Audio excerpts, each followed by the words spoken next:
નમસ્કાર મિત્રો, સમાચાર સેતુ ઉપર આપનું સ્વાગત છે। અહીં મળશે ગુજરાત, દેશ અને દુનિયાના તાજા સમાચાર, બ્રેકિંગ ન્યૂઝ અને મહત્વપૂર્ણ અપડેટ્સ। સાચા અને ઝડપી સમાચાર માટે જોડાયેલા રહો સમાચાર સેતુ સાથે। ચાલો જાણીએ આજના મુખ્ય સમાચાર। નિષ્ણાંતોના વિશ્લેષણ મુજબ ગુજરાત પર હાલ એકસાથે 5 વરસાદી સિસ્ટમનો પ્રભાવ જોવા મળી રહ્યો છે, જેમાં લો પ્રેશર સિસ્ટમ, મુખ્ય મોન્સૂન ટ્રફ, અન્ય એક સક્રિય ટ્રફ લાઇન, વેસ્ટર્ન ડિસ્ટર્બન્સ અને તેના પર બનેલું એક વધારાનું ટ્રફ સામેલ છે। આ તમામ પરિબળો એકસાથે સક્રિય થતાં સમગ્ર રાજ્યમાં આગામી દિવસોમાં ભારેથી અતિભારે વરસાદ પડે તેવી પૂરેપૂરી શક્યતાઓ છેવાઈ રહી છે।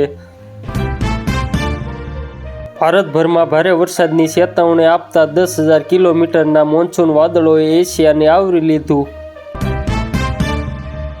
મેઘરાજાનો મહાકહેર દિલ્હી, યુપી, બિહારથી લઈને ગુજરાત માટે આવતીકાલે ભારે વરસાદનું એલર્ટ, IMDએ આપી ચેતવણી।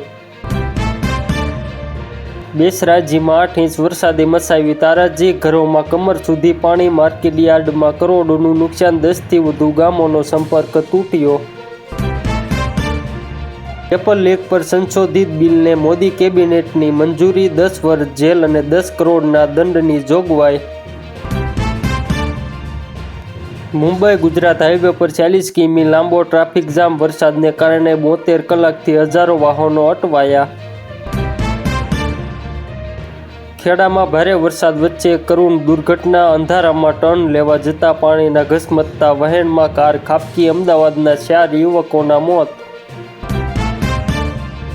આ હતા આજના ટોપ સમાચાર। ગુજરાત, દેશ અને દુનિયાના તાજા સમાચાર માટે જોડાયેલા રહો સમાચાર સેતુ સાથે। ચેનલને સબસ્ક્રાઇબ કરો, વિડીયોને લાઇક કરો અને શેર કરવાનું ભૂલશો નહીં।